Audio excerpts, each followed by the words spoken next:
Welcome to another In Wheel Time podcast, a 30-minute mini version of the In Wheel Time car show that airs live every Saturday morning, 8 to 11 a.m. Central. Celebrating 10 years of award-winning car talk, it's the In Wheel Time car show, your weekly go-to all things automotive place. Today, coming to you from Studio A in Texas, USA. Howdy, along with Mike out of this world Mars, King Konrad DeLong, and Jeff Zekin. I'm Don Armstrong. Glad you could join us on this Saturday broadcast. Next weekend, we're going to be broadcasting from Tailpipes and Tacos, the Kirby West University location off of the Southwest Freeway between Kirby Drive and Buffalo Speedway. Speedwagon? Sure. Okay. Speedwagon, that's it, yeah. That'd be REO so Speedwagon. That's for all the interloopers. You would use that phrase earlier, that don't want to go all the way out to Katy. Get all those high-dollar cars you have there in the interloop and come on, stop in and say hi. Yeah, the Mercedes, the Bentleys, the Rolls Royces, all those. The lifted Bentley. The lifted Bentley. Yeah. The donk. All right, joining us right now is an old friend of mine, and I put that lightly. His name is Gary Garnett, and he's representing Keels and Wheels. Bob Fuller has been a little bit under the weather, and so in his place, Gary Garnett, and it's a perfect placekeeper. Mr. Garnett, it is great to see you, sir, and thank you for joining us today. Thank you, Don. It's great to be here. Haven't been a lot of years. Yeah, it has been a lot of years. Gary and I go way back. I used to do voiceovers for his travel company. They did travel videos, and that's where Gary and I met. As a matter of fact, when somebody said, Bob, I want you to talk to Gary Garnett, I said, man, I know that name from somewhere. And so my memory is bad, but at least I can remember the name Gary Garnett. I'm thinking, I know him from somewhere. And I think I met you back in the 80s, early 80s, as a matter of fact, when you had Travel View. Yeah, that's correct. It's been a long time ago. Yeah, most definitely. Well, that's not what we're here to talk about today. That's back in Don's disco days. It was back in the disco days, as a matter of fact, and Gary's as well. But Gary is involved heavily in... I think we have... I'm sorry, say again? Yep. I think there may be some old video footage of you back then that might come surface sometime. Yeah, that's... Oh, please, I'll pay you for it. Yeah. That's the scary thing about knowing some old friends. You know, they may have some pictures of me. Some stories stories to tell. There's no doubt about that. So Gary is representing Keels and Wheels, and great events coming up May, first weekend in May, if I'm not mistaken. Right, Gary? That's correct, Don. May 1st and 2nd. And so tell me about what it is that you're working on. I guess the show is pretty much set, right? Well, we've got a couple of weeks left. We have over 200, probably around 250 cars registered and 75 boats. Wow. This is our 25th anniversary. You said Bob Fuller started this 25 years ago, and it has grown into one of the top concours in the nation. Yeah, you get vehicles and boats, as a matter of fact, from all over the United States, and some even over the North American continent. That's correct. This year, we're really excited. We have the movie cars from Ford versus Ferrari, which will be here on site, along with Aaron Shelby, the grandson of Carol Shelby, and Peter Miles, Ken Miles, the driver's son. Oh, wow. Yeah, and as a matter of fact, when I talked to Gary a day or so ago, we talked about having them on the show, and if they're there on site at that time, then we're going to have them on. Well, it's nice to get that kind of support from the families that were depicted in the show. I know we'd met Aaron a couple of years ago down there when Ellery Andrews had displayed, first time he displayed his GT500 barn find. And Aaron was there and had a chance to talk with him as well. How cool! Yeah. So tell not only the Shelby Club and the Culver Club and the Shelby Foundation are supporting this community. They're bringing people in from all over the country. They just want to be for the show. So it's going to be interesting. We have a new event this year that's being added to Keels and Wheels called Club Concours. In Club Concours, we have a VIP area, which is admittance by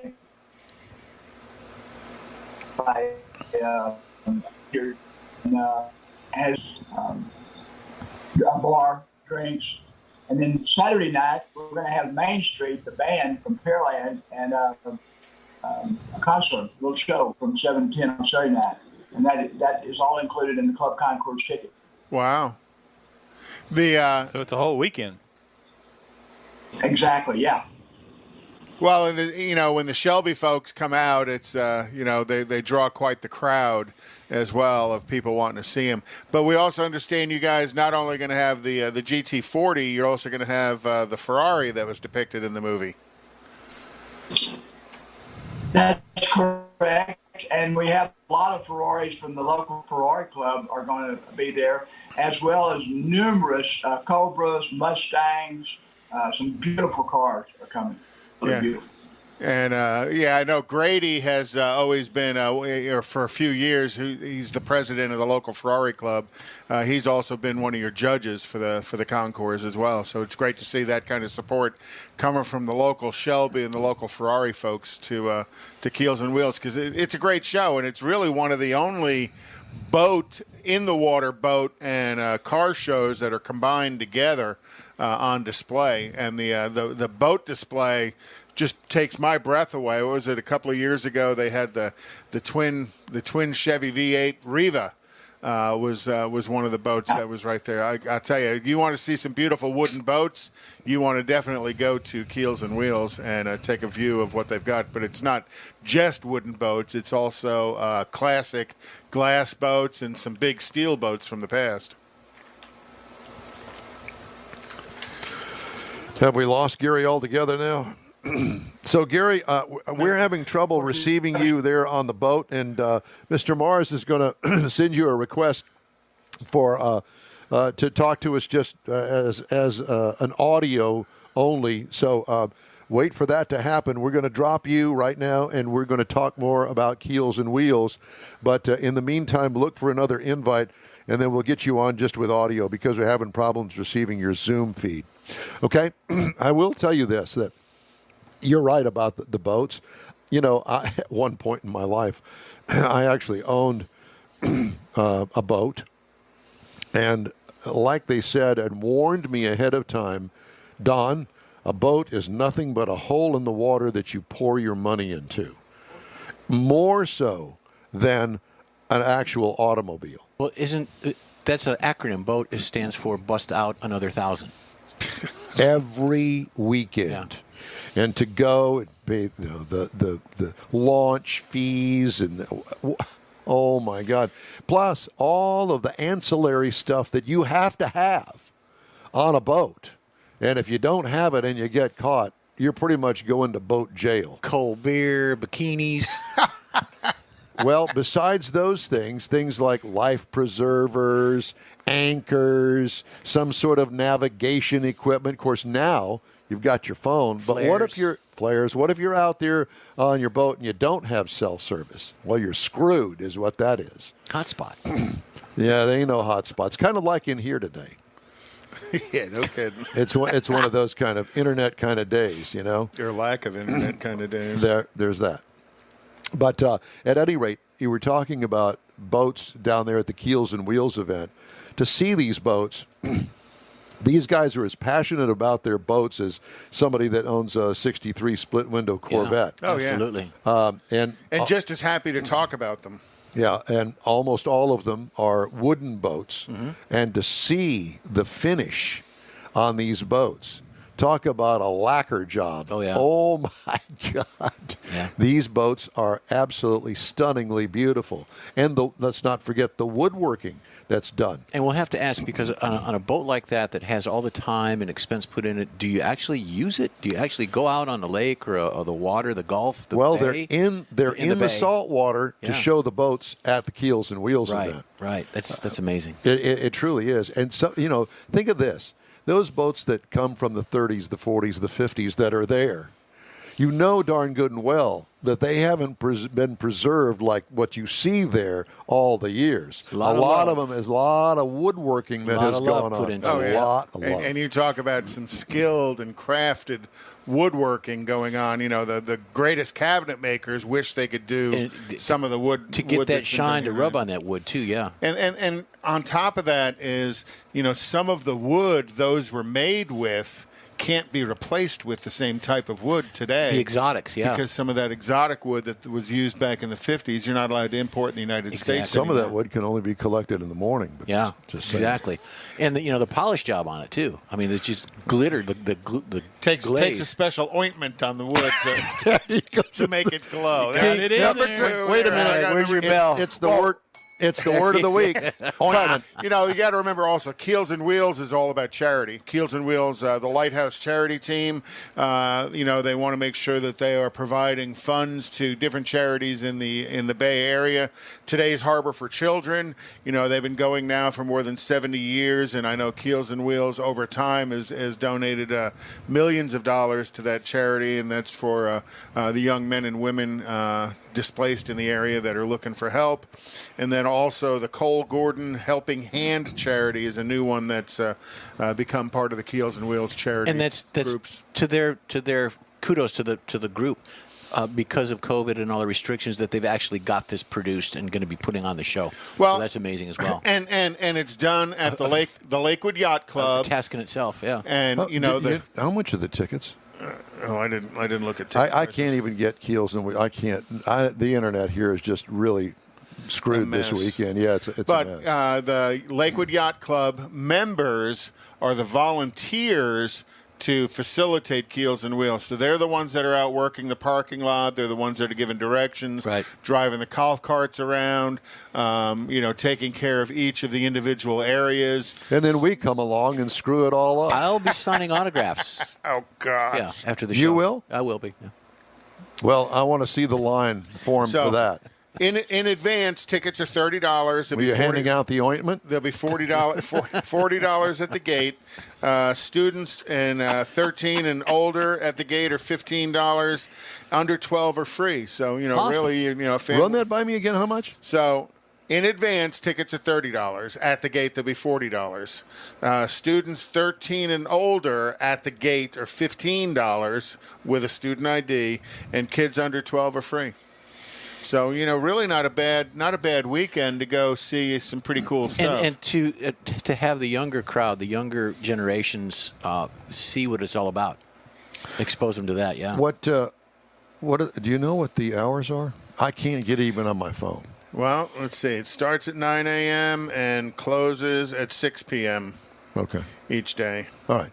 So my recommendation would be buy your tickets in advance. And then go early as you can to get out there. They have shuttle service and lots of parking all around there. And you can see where the parking is. You're directed to parking, and then they'll shuttle you over to the yacht club. Because every inch of the Lakewood Yacht Club is taken up by this show and all of their show cars. So they let you off right there at the front gate. You go in and just start. And usually they have a lot of the really old cars up front. Underneath all the oak trees as you enter. Stunningly, almost a breathtaking view as you come on the property there at Lakewood Yacht Club. And here are these majestic 100-plus-year-old oak trees with all of the classic 30s, you know, teens, 20s, and 30s cars parked underneath all of that there. It's really pretty cool. Very photogenic. Bring a camera and take lots of pictures. It's very cool. And not only of the cars, but your family as well. The wife, the kids. It's really a fun And event. if you get there between 8 and 11 o'clock, you can come take pictures of us, too. Yeah. And then George Skelton will Photoshop them into something that it really wasn't. That's right. And have me looking like Bernie Sanders in every shot. On Mars. Out on the railroad tracks. In the blue bonnets. I haven't seen blue bonnets on railroad tracks, but whatever. Anyway, so come out, take pictures. There's plenty to eat, obviously. I mean, it is a true, well-done, high-class Concours d'Elegance. And this year's featured marks are pre-war Packards, Corvettes of the 53 through 72 generation, which is going to be C1, C2, C3 Corvettes. Porsches from 48 to 73. Notice that I was not invited in my C5 Corvette. Well, because it's a 2001. Yeah. Well, whatever the case may be. Your Corvette's too new, but you're old enough to know better. And I sure am glad that I'm not in that field of Corvettes that are going to be there, because let me tell you, I have been there, done that. That is a lot of work if you're going to show at that level. And they're also going to have a pretty big collection of vintage motorcycles, which would be pretty cool. If you follow us on Facebook, I've been popping on some vintage motorcycles lately. I don't know that any of those are going to be there, but I would imagine there'll be some real cool. I'm a big Indian motorcycle fan. And because back in my day, the Indians were hot. You know what I'm saying? The Harley Davidsons, they weren't that big of a deal. I mean, they were there. And clearly, with the factory in Milwaukee, Wisconsin, there were lots of them around. But I was always the Indian motorcycle guy. You were the odd guy in Milwaukee. For some reason, I don't know what it was. I guess I liked the way that they looked or something. My brother used to give me Indian burns on my arm. Indian burns, I remember those. Did it take an ointment to fix it? It did. Ding, ding. Okay. The other thing is the featured boats are going to be Century boats and Yellow Jacket boats. So if you're, if you're into the boating world and you want to see some awesome wooden boats. I was invited. Actually, you have to be invited on, especially the yachts. Sure. And most of the time they're open to the public. You just have to ask permission to come aboard, take your shoes off, and go in. And so it's kind of like McHale's Navy. Kind of like that. Like below deck. No, it's not like below deck. But I will tell you that I was invited on, and one of these boats, oh my gosh, it was a boat, and I don't remember the name of it, privately owned boat, older couple, and absolutely meticulously kept, all wooden. Everything on it was wooden, and it was stunning. Oh, yeah. They even had the old dog there waiting for you to pet it as you walked in. Yeah, it was beautiful. But you literally walk up the plank, permission to come aboard, and they give you permission to come aboard. Very formal. Very formal, very nice. But once you get how on cool board, is that to get on somebody's boat? Yeah, and once you get on, I mean, it's very informal once you're on there. Oh, well, is there any questions I can answer, that sort of thing. They're proud of their boat. Oh, they should be. Yeah. Some of those boats are multi-million-dollar and this one was. Yachts. Yes, they were. So with the motorcycles and the Packers, there's themes of each event. Should we all dress up like Gilligan's Island? Should we be part of the SS Minnow? Well, we'll be there on a 3-hour tour because we're on from 8 to 11. I was thinking the same thing. Yeah, and Jeff will have lots of ointment in his pockets. I can be the skipper. Mars will be Gilligan. Thanks. No, he's the millionaire. Don can be the professor. I'll be the professor. May I? I'll be Gilligan. Okay, yeah. No, actually, you could be Gilligan. No, I think it's more along the lines of Mary Ann. There you go. in his short shorts. All right. Well, I'm sorry that the interview with Gary Garnett kind of went down the toilet. Owl. But at any rate, we love you, Gary Garnett. We hope that we did your – well, I don't know as if we did Keels and Wheels any services here, but we tried. Well, we talked about the important things there, which is again it's all about charity there, and they've done the charity event since it's been a charity event. Since and how many years has this been going on? 25. 20 silver anniversary. Silver anniversary. Yep. All right. Well, thank you very much, Keels and Wheels. Put it on your calendar first weekend in May. Hey, by the way, we'd love to hear from you. Just shoot us an email. The address is info@inwheeltime.com. Time now for Konrad's Car Clinic, and it's kind of a different car clinic today. No, today's talked about next weekend. We're going to do something a little bit different. And what's it going to be? Today is going to be next week. Next weekend is going to be about a person. A person in the automotive genre. Okay. And I'll kind of intermingle those over time about kind of a historical person. Okay. And it's going to be about Big Daddy Ed Roth and Rat Fink. And love that. Okay. So what do we got today? Well, today, why do hybrid cars need maintenance? I buy this hybrid car and I shouldn't have to maintain it. Well, wrong. You have to maintain everything. You have to remember hybrid cars, they still, and a hybrid means there's an electric component, propulsion component, but it still has ICE, internal combustion engine, attached to it. And in many of them, that internal combustion engine drives a generator. The electronic feature is what propels the vehicle. So you still have to maintain the gasoline engine that's on your that's inside of your hybrid car. And in some instances, it requires some specific maintenance. If it's a plug-in hybrid, which means that you charge the vehicle during the night and then drive it during the day, and it still has a gasoline engine to it. A lot of those plug-in hybrids are going to go 30, 35, 40 miles before the gas engine's even going to turn on. And if you live in the metro area, you might not even engage the gasoline propulsion or the gasoline engine on it while you're driving back and forth to work. And that becomes a bit of an issue because now all of a sudden you're going to have fuel that's going to age inside the gas tank. So you have to be concerned with, you're filling it up with an ethanol fuel. So the ethanol is a little bit corrosive that sits inside the fuel tank. Your fuel tank with condensation builds up a little bit of water inside of there, which even makes it even worse. And then the fuel will sour over time if you don't run a tank through it every so often. And I'm going to tell you, you probably need to be running a tank of fuel through your vehicle minimum of once a month.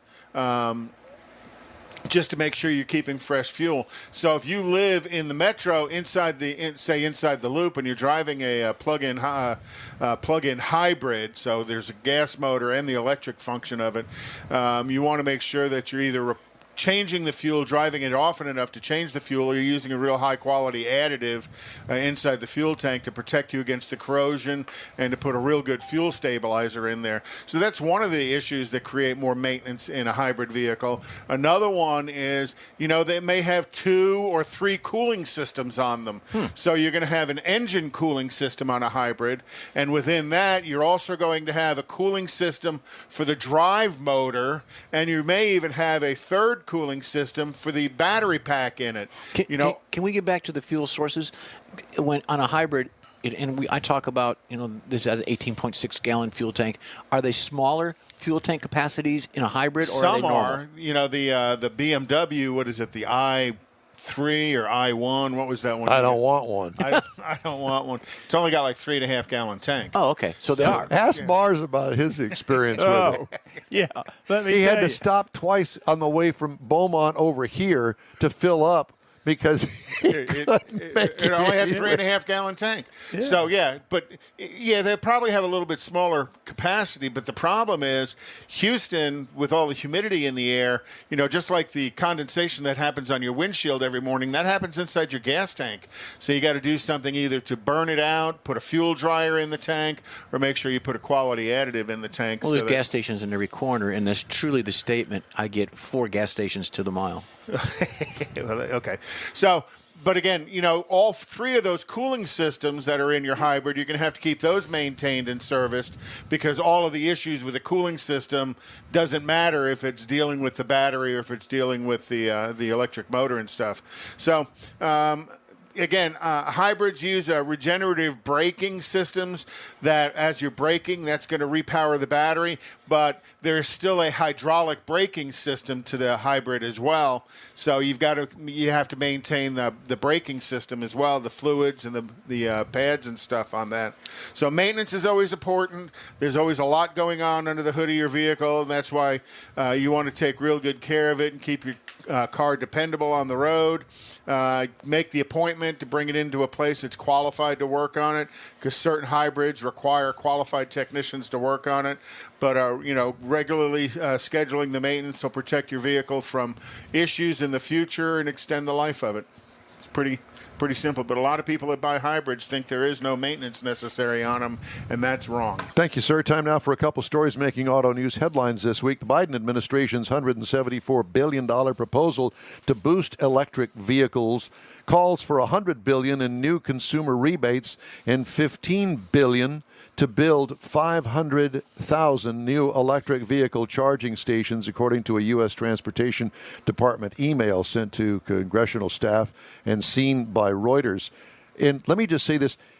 Back in the day, did the U.S. government actually kind of help along gasoline stations along the way? Or diesel? Did they help gas stations? Nope. No, they didn't. So why is my money going to build electric vehicles? People don't necessarily. Not everybody wants to buy an electric Okay, vehicle. I'm getting so my the blood government's pressure going up. to- I don't want to do it. Easy. EV going to rebates. spend your money to do it. EV rebates, part of a $2.3 trillion infrastructure and jobs proposal, could be a big boost to U.S. automakers, especially GM and Tesla, which no longer qualify for $7,500 tax credits after they sold more than 200,000 zero-emission models. White House declined to say how the $100 billion would be distributed or how much the grants will be.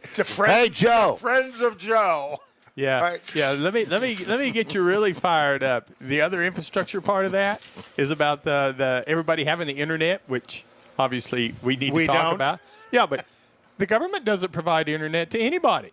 Yeah, Who are they going to spend But that once money? they provide it to you, they can control No, it. but they don't provide it to you. They have to get the excuse money me. to a phone company to provide it to you. Pardon me. All right, Are we getting off track? all right. As the rant continues, That's another show. We need to start a different show. You know, and GM's continuing the car portion of the show, early owners of Ford Motor Company's newest electric vehicle, the Mustang Mach-E crossover, have experienced a battery problem that leaves their vehicles unable to start after charging, according to a service bulletin filed by Ford and the National Highway Traffic Safety Administration. Ford said a software glitch can cause the EV's smaller 12-volt battery to discharge while the larger high-voltage battery pack is charging.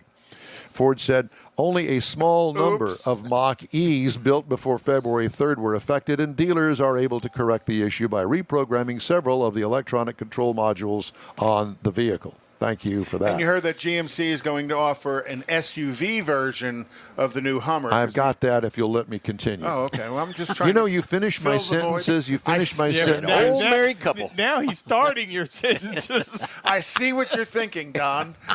Oh God. Divorce court. Next. General Motors is planning to build a battery-powered version of its top-selling U.S. nameplate, the Chevy Silverado, at an electric vehicle plant in Detroit. The pickup, designed and engineered as an EV from the ground up, will be powered by the automaker's Ultium batteries with a GM estimated range of more than 400 miles on a full charge. The company said on Tuesday it'll face a slew of upcoming electric pickups, including a battery-powered version of the F-150 and Rivian's R1T. Forecasting company Auto Forecast Solutions expects output to start in late 2022. And I've got a great story here. The launch of Alfa Romeo's crucial tonneau SUV has been delayed. Has been delayed after the brand's new CEO, Jean-Philippe Imperato, demanded better performance from the vehicle's plug-in hybrid powertrain, according to a source familiar with the matter. The tonneau's market introduction in Europe will be delayed until early 22, according to supplier sources. The vehicle also planned for North America, with this additional delay expected to mean a rollout in the market in the second half. The tonneau will use the same underpinnings as the Jeep Compass. And Let me see. that is the news for this hour. That's it for this hour of the In Wheel Time Show, and we will continue with the second portion right after a quick break. Stay with us. The Tailpipes and Tacos monthly cruise-in has become so popular you'll be able to attend at more locations. Enjoy fabulous Houston car culture at any of the 4 participating Lupi Tortilla Tex-Mex restaurants. Tailpipes and Tacos will be held in Tomball at Highway 249 near 2978, Bay Area Boulevard near the Gulf Freeway in Webster, the Grand Parkway just south of I-10 and Katy, and the Kirby location off the Southwest Freeway. Tailpipes and Tacos is the place to enjoy made-to-order breakfast tacos, fresh coffee, and awesome cars. Mark your calendar for Saturday, April 17th for the next Tailpipes and Tacos at one of the 4 participating Lupi Tortilla Mexican restaurants, 8 to 11 a.m. Tailpipes and Tacos is free and everyone is invited. See collector cars, hot rods, customs, originals, and resto mods. Cars from all over Southeast Texas cruise in and show off in this friends and family event. Start your Saturday off right at Houston's hottest cruise in. Tailpipes and Tacos, April 17th, 8 to 11 a.m. Participating Lupis are located in Tomball, Katy, West University, and Clear Lake. April 17th, In Real Time will be broadcasting from the West University location on the Southwest Freeway, weather permitting. Is your business or company looking to stand out in a crowded advertising market? Looking to reach the real auto enthusiast? Well, you found it. You're listening or watching In Wheel Time, and so are your fellow enthusiasts. The In Wheel Time Car Show now reaches 500,000. And we can put together a marketing plan that will engage them in your product, business, or service. To get the tires rolling, just shoot us an email to our marketing director, Jeff Zekin. His address is jeff@nwheeltime.com. That's it for this podcast episode of the In Wheel Time Car Show. I'm Don Armstrong, inviting you to join us for our live show every Saturday morning, 8 to 11 a.m. Central on Facebook, YouTube, Twitch, and our InWheelTime.com website. Podcasts are available on Apple Podcasts, Spotify, Stitcher, iHeart Podcast, Podcast Addict, TuneIn, Pandora, and Amazon Music. Keep listening, and we'll see you soon.